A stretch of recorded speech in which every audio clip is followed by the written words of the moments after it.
Hello दोस्तों, मेरे channel पे आपका स्वागत है।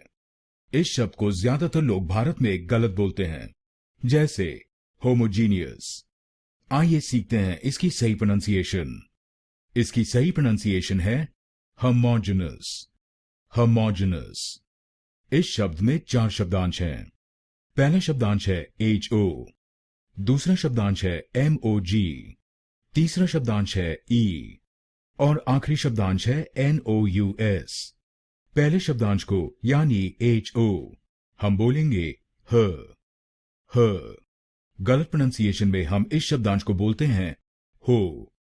तो इस शब्दांश को हो नहीं बोलिए, इसको बोलिए ह। ह।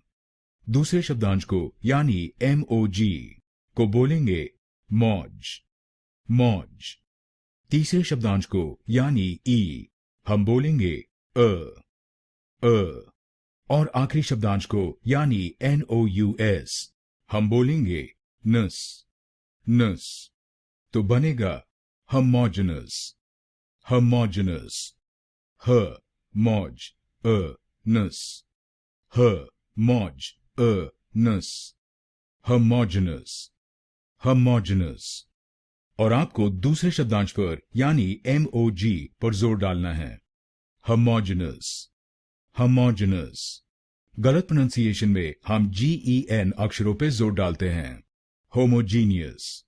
तो अब से इसको होमोजीनियस नहीं बोलिए, इसको बोलिए होमोजेनस। होमोजेनस। अब आप जान गए इस शब्द की सही प्रोनाउंसिएशन।